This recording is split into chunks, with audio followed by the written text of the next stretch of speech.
Captain Jack Havoc Murphy sat in his ergonomically perfect quadruple-padded, safety-certified council chair, desperately trying to remember his anger management mantras.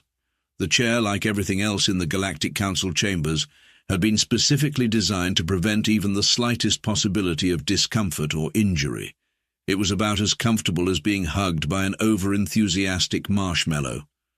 Not for the first time, Jack wondered if he could possibly fake a medical emergency to escape this meeting. But no, the last time he'd tried that, the station's medical AI had confined him to the relaxation chamber for 3 days of mandatory meditation and gentle pan-flute music. The memory alone made him shudder.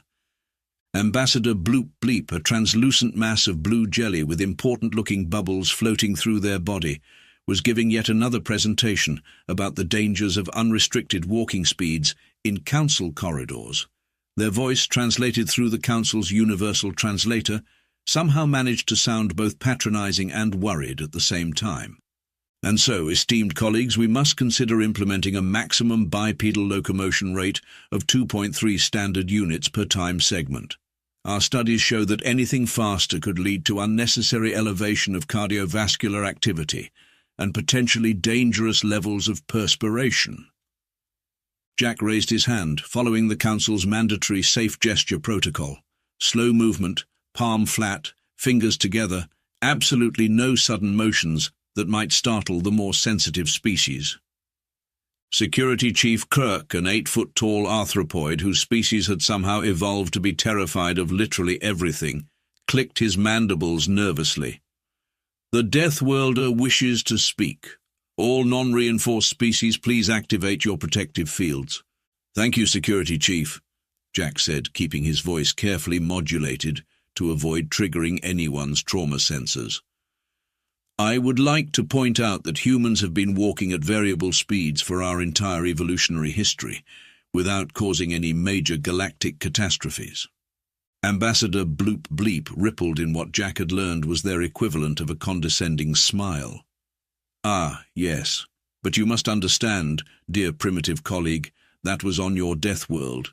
Here in civilized space we must maintain higher standards. Jack glanced at his datapad where he'd been keeping a tally. This was the 37th time today someone had called humans primitive. It wasn't even lunchtime yet. Speaking of lunch, he'd had to sign 3 safety waivers just to bring his sandwich into the council chambers. Apparently the concept of eating solid food was considered disturbingly barbaric by at least 6 member species. Perhaps, a new voice chimed in, we should consider implementing mandatory civilization enhancement programs for our Deathworlder colleagues. This came from Representative Squish Squash, a being who looked like what might happen if you crossed a terrified cucumber with the anxiety-ridden Slinky. Jack watched as his fellow council members bobbled, rippled, and vibrated in enthusiastic agreement. Here it came. Another proposal to make humans more civilized, more like them. Looking around the council chambers with its rounded corners, warning labels, and mandatory emotional support drones, he wondered if any of them had ever actually lived. The safety foam dispensers in the corners of the room activated automatically, detecting his elevated heart rate. Jack closed his eyes and counted backward from 10, just as his diplomatic training had taught him. He could handle this. He was a professional. He would not snap. Then Ambassador Bloop Bleep started their next presentation, The Dangers of Unregulated Facial Expressions, a study in primitive emotional display. Jack's eye began to twitch, and Ambassador Bloop Bleep's presentation continued with all the grace and subtlety of a PowerPoint created by a paranoid jellyfish. Holographic displays showed various human facial expressions, each labeled with increasingly ridiculous warning levels. As you can see, Bloop Bleep bubbled earnestly, the human expression categorized as smile, type 2B with visible teeth, represents an unconscious display of primitive aggression, dating back to their evolutionary history as pursuit predators. Jack glanced down at the latest safety directive appearing on his datapad. Notice, all diplomatic personnel from Deathworld origins are now required to wear emotional expression dampening masks, EEDM, during periods of heightened activity, including but not limited to meetings, walking, breathing, existing. Security Chief Kirk scuttled nervously to the center of the chamber, their mandibles clicking rapidly enough to sound like an anxious telegraph operator. We have prepared a comprehensive civilization enhancement program for our human colleagues, for their own safety, of course. The next series of holograms made Jack seriously consider the benefits of acute temporal lobe failure. There, floating in horrible high-definition detail, was the proposed Human Civilization Enhancement Protocol. First, Kirk explained, their antennae twitching with bureaucratic enthusiasm, all human personnel will be required to undergo mandatory meditation sessions. Our research shows that 17 hours of daily controlled breathing exercises should help suppress their unfortunate tendency toward dynamic problem-solving. A helpful video demonstration showed humans sitting in special restraint chairs, being subjected to what appeared to be the galaxy's most boring guided meditation. The narrator's voice was specifically designed to hit the exact frequency of mind-numbing tedium. Additionally, Bloop Bleep chimed in, their bubbles practically vibrating with excitement. We've developed these wonderful violence suppression chips. They release a mild sedative whenever the wearer experiences thoughts more aggressive than those of a sedated space sheep. Jack watched in horror as the hologram displayed a human diplomat thoroughly drugged, happily petting a potted plant while their station burned down around them. "Safety first," the diplomat slurred in the demonstration. "But the cornerstone of our program," Kirk continued, "addresses one of the most disturbing human behaviors, aggressive walking." The chamber fell silent. Several representatives activated their personal force fields. "Our studies show that humans regularly exceed safe locomotion speeds by up to 300%. Some have even been observed running." Kirk whispered the last word, causing several council members to emit their species equivalent of a gasp. "Therefore," Bloop Bleep announced proudly, "we've developed these mandatory mobility restriction suits. They ensure all bipedal movement occurs at properly civilized velocities." The hologram showed what looked like a cross between a straitjacket and a Segway, with helpful labels pointing out features like the anti-enthusiasm dampeners and emergency bubble wrap deployment system. Jack felt something snap inside his brain. It might have been his last nerve. "And of course," Squish Squash added helpfully, "all of this will be accompanied by mandatory attendance at our new sensitivity training program, Understanding Your Inner Space Sloth, a guide to achieving minimum safe activity levels." The safety foam dispensers activated again as Jack's blood pressure reached what the council would definitely consider uncivilized levels. A small emotional support drone hovered nearby, ready to deploy its cargo of calming stickers. Jack looked at his coffee cup, still steaming at what the council had deemed dangerously high temperatures for recreational liquid consumption. He looked at the safety foam slowly filling the room. He looked at the helpful diagram showing proper, non-threatening hand placement during diplomatic discourse. 20 years of diplomatic training warred with his last remaining shred of sanity. The sanity lost. Jack stood up, without using the council-mandated support handles for safe vertical transition. Several delegates immediately activated their emergency personal shields. Security Chief Kirk began making a high-pitched keening sound that could probably shatter diamonds. "My dear civilized colleagues," Jack said, his voice dripping with enough sarcasm to drown a small moon, "I have an announcement to make." He picked up his coffee cup. The room's safety sensors began blaring. "Warning, unsafe beverage handling detected. Temperature exceeds recommended levels by 47 degrees, initiating emergency cooling proto." Jack drank the entire cup of scalding coffee in one go, maintaining direct eye contact with Ambassador Bloop Bleep, whose bubbles had frozen in horror. "Do you know what humans did before we met you all?"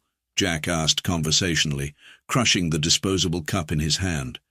3 delegates fainted. "We built civilizations. We explored our world.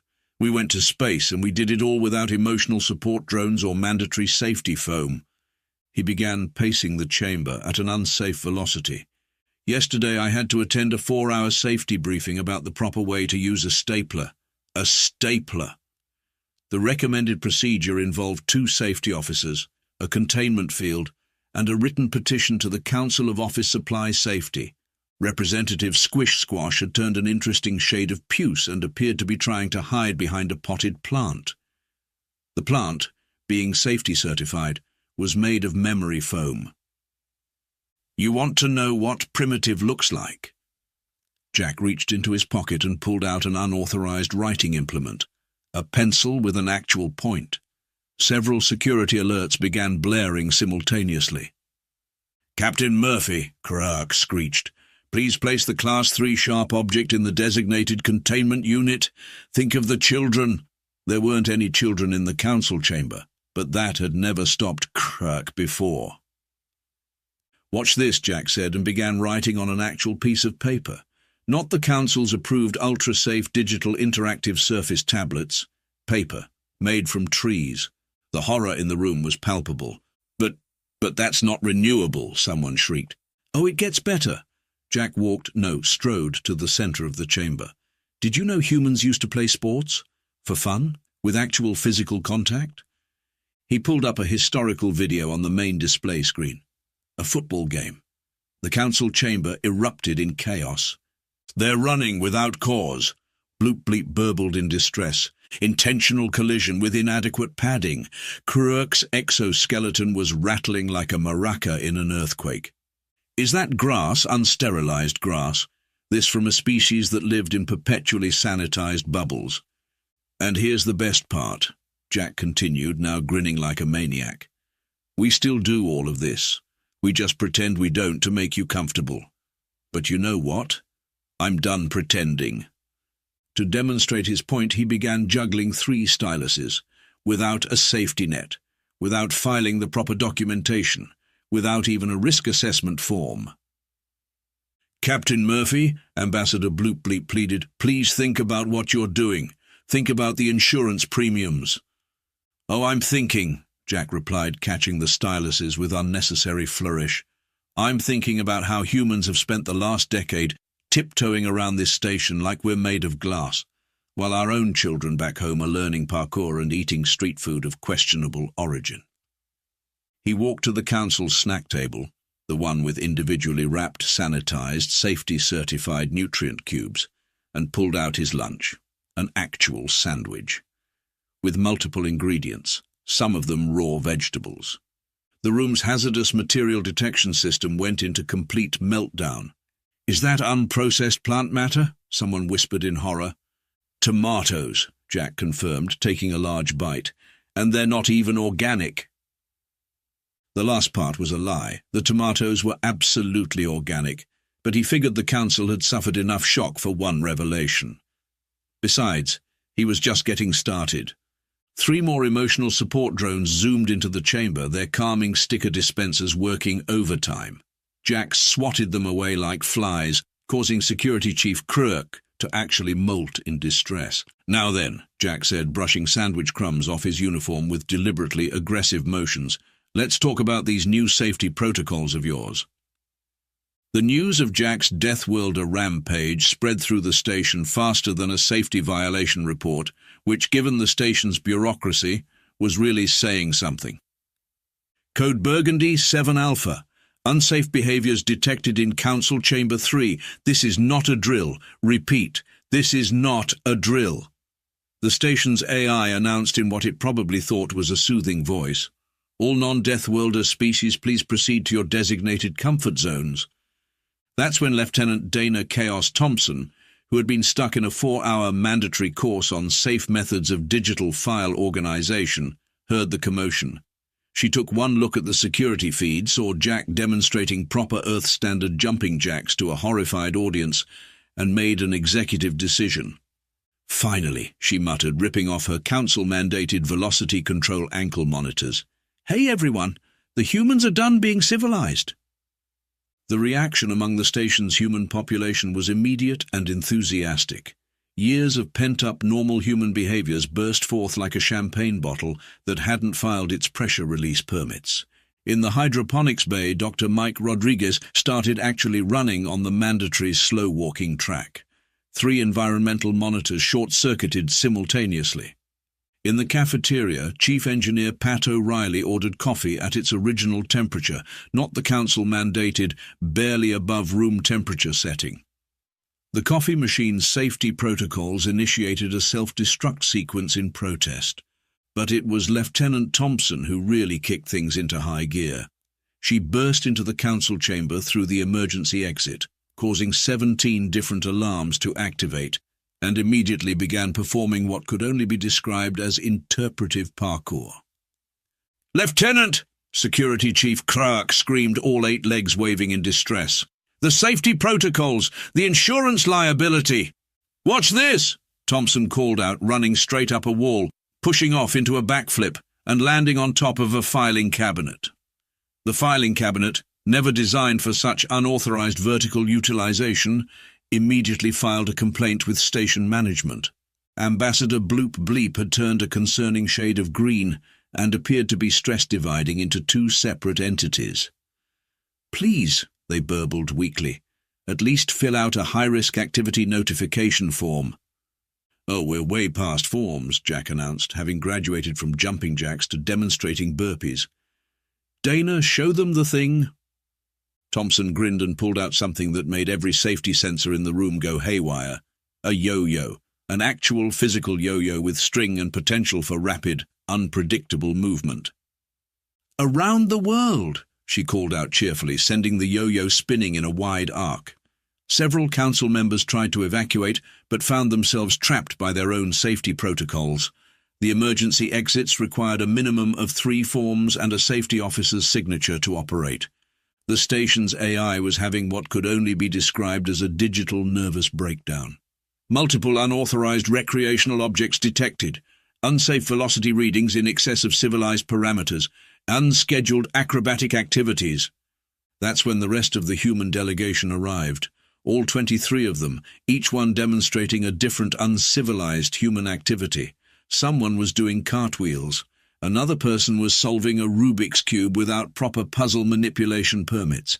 One brave soul had even brought a hacky sack. "The humans have gone feral," Squish Squash wailed, trying to merge with their safety chair. "Deploy the emergency calming measures." The chamber's ceiling opened up, releasing a torrent of safety foam and calming aromatherapy mist. The humans, demonstrating their Deathworlder adaptability, immediately turned it into a foam party. Is that unauthorized rhythmic movement?" Kirk whispered in horror, watching the humans dance. "Without proper choreography permits?" "This," Jack announced to the chaos, still doing burpees because why not, "is what humans call letting loose. And we haven't even started on the really fun stuff yet." The council chamber's main security system, overwhelmed by the sheer volume of safety violations, finally gave up and initiated sleep mode, but not before filing a formal complaint about workplace stress. Thompson, now hanging upside down from a light fixture, called out, "Hey Jack, remember that thing we used to do in the academy, with the office chairs and the corridor racing?" Jack's grin could only be described as devastatingly uncivilized. "Don't you dare," Ambassador Bloop Bleep burbled weakly. "The station's insurance specifically excludes unauthorized furniture racing." "Actually," Jack said, grabbing a safety-certified hover chair, "I think it's time we negotiate some new terms." The emergency session of the Galactic Council's Crisis Management Committee was being held in what remained of Council Chamber 3. The safety foam had finally stopped dispensing, though occasional spurts still erupted whenever someone moved too quickly. The emotional support drones had formed a protective circle in the corner, huddling together and sharing calming stickers amongst themselves. Jack sat in his hover chair backwards because why not traumatize the safety board completely, casually juggling 3 styluses, 2 data cards, and what appeared to be a stapler. The entire council flinched each time the stapler reached the apex of its arc. "So," he said conversationally, "about those new civilization standards." Ambassador Bloop Bleep, who had finally managed to undivide themselves back into a single entity, rippled nervously. Perhaps we could reach a compromise?" "Oh, now they want to compromise," Lieutenant Thompson called from where she was doing one-handed push-ups in the corner, "after making us take a safety course on proper sock-folding techniques." "That was a very important course," Security Chief Krark protested. "Improperly folded socks could lead to unauthorized fabric tension." Jack caught the stapler with unnecessary flourish. "Here's the thing. While you've all been busy trying to make us more civilized, you've missed some pretty important points about human nature." He stood up, several delegates ducked reflexively, and walked to the main display. "Computer, show the maintenance logs for Sector 7G from last month." The display flickered to life, showing a critical system failure that had nearly vented 3 decks to space. "Now show how it was fixed." The footage showed a human maintenance worker ignoring 17 different safety protocols, climbing through an access shaft, using unauthorized tools, and implementing what the Council would call a desperately primitive and undocumented repair solution. The Council would also call it successful. Or how about last week's diplomatic crisis with the ZRX Collective? Jack pulled up another file, the one that was resolved by Lieutenant Thompson here, challenging their ambassador to what was officially logged as a contest of physical prowess and questionable dance moves. "That's different," protested Representative Squish Squash. "Those were emergencies." "Exactly." Jack slapped the table with his hand, causing 3 different species to emit their various versions of a scream. "Humans don't just solve emergencies, we prevent them. But your safety protocols are actually making things more dangerous." He picked up his coffee cup, a new one still steaming at dangerously high temperatures, and took a long sip. "For instance, did you know that making humans walk at 1/4 speed actually increases their chance of falling? We're not designed for it. Our balance depends on natural movement." "Impossible," Kruk clicked. "Our studies clearly show." "Your studies," Thompson interrupted, now doing handstand push-ups, "were conducted by species that consider mild temperature variations to be extreme hazards. When's the last time any of you actually tried to understand how humans work instead of just trying to make us more like you?" A thoughtful silence fell over the chamber, broken only by the quiet whimper of safety sensors. "Look," Jack said, his voice softening slightly, "we're not asking to turn the station into a human playground. We're just asking for recognition that different species have different needs. You don't see us demanding that Ambassador Bloop Bleep solidify or asking Security Chief Kruk to reduce their anxiety levels. Though that might not be a bad idea," Thompson muttered, finally right side up again. "The point is," Jack continued, "humans have managed to build a spacefaring civilization, despite being from what you call a death world. Maybe, just maybe, some of our uncivilized methods have merit." To demonstrate, he pulled out a piece of paper and a pencil, causing several sharp intake of breaths, and quickly sketched out a solution to the station's chronic waste recycling problem.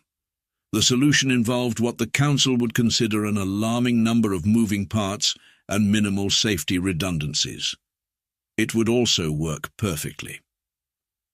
"This is unorthodox," Ambassador Bloop Bleep admitted, studying the sketch through their personal safety field. "Humans," Jack said, starting to juggle again, "are unorthodox, and if you try to orthodox us too much, well..." He gestured around the foam-covered chamber, where several human crew members were still demonstrating various unauthorized activities. Someone had even brought out a slinky. The Council members huddled together, engaged in rapid discussion. Jack waited patiently, adding a 4th stylus to his juggling pattern just to watch Security Chief Kruk's antennae twitch. Finally, Ambassador Bloop Bleep turned back to face him. Perhaps we could discuss the establishment of designated human activity zones." Jack smiled. Not his diplomatic smile, but his real one, the one that showed teeth and made 3 different species activate their anti-predator shields. "Now we're getting somewhere. 3 months after what station records officially termed the Great Uncivilizing and what humans called Wednesday, the Galactic Council Station GCS 147 had undergone some interesting changes. The newly established human activity zones were clearly marked with warning signs in 47 languages, ranging from Standard Galactic to Binary Squeak. The signs read, "Warning. Deathworlder recreation in progress. Enter at own risk. Insurance coverage not guaranteed." Jack stood in one such zone, watching with undisguised amusement as Ambassador Bloop Bleep attempted to use a stapler. The ambassador had insisted on wearing full protective gear, including a splash guard and impact dampeners, but they were making progress. "Like this?" Bloop Bleep asked, their protective bubbles quivering with concentration as they lined up 2 pieces of paper. "You don't need to brace for impact," Jack advised. "Just press down normally." "Yes, just like that." The sound of the stapler clicking made Security Chief Kirk, who was watching from behind a safety shield, emit a high-pitched squeal, but they didn't molt, which Jack counted as progress. The Human Integration Program, very different from the previously proposed Human Civilization Program, was showing surprising success. A few of the braver species had even started joining the humans for what the Council termed controlled chaos activities. In the station's gym, now with an extreme exercise section, Lieutenant Thompson was teaching a group of interested aliens about rock climbing.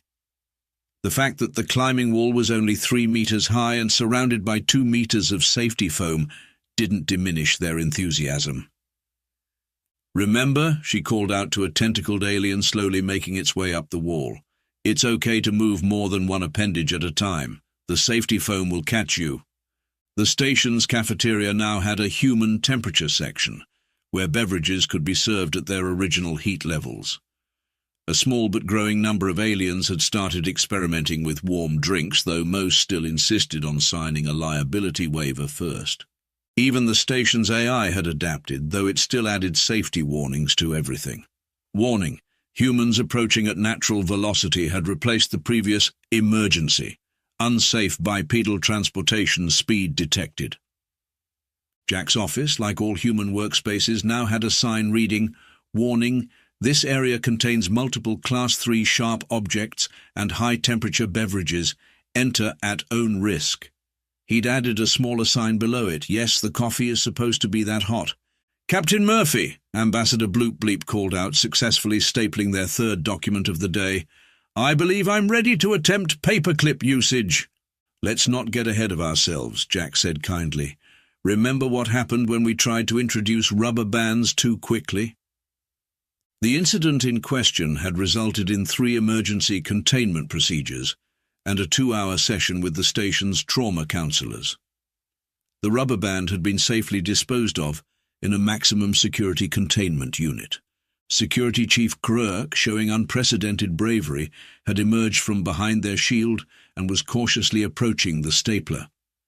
The humans, they do this without protective gear? "We even let children use them," Jack said, then quickly added, "with supervision," as Kirk's exoskeleton started to rattle.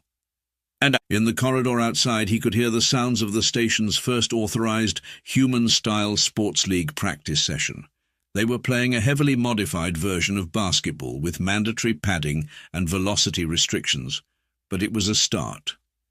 "You know," Bloop Bleep said thoughtfully, successfully completing their 4th stapling, "some of these human methods are quite efficient. Unorthodox, certainly, but effective." "That's what we've been trying to tell you," Jack replied, pulling out his unauthorized writing implement. "Sometimes the safest solution isn't the one with the most safety protocols." "Perhaps," Kirk clicked, now holding the stapler with only minimal trembling, "we have been a bit overcautious." Jack was about to respond when the station's PA system crackled to life. "Attention! Lieutenant Thompson is now demonstrating unauthorized acrobatic maneuvers in the recreation zone.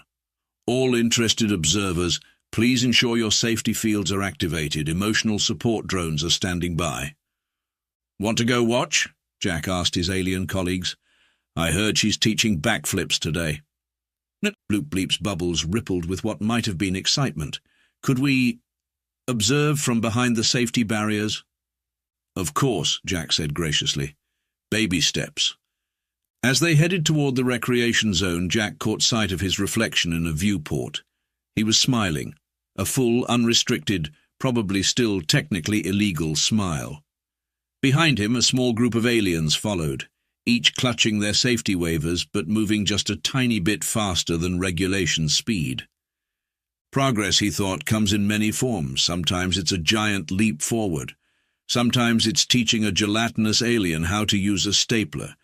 And sometimes, just sometimes, it's watching the galaxy's most paranoid security chief learn to high-five, even if they insisted on wearing impact-resistant gloves while doing it.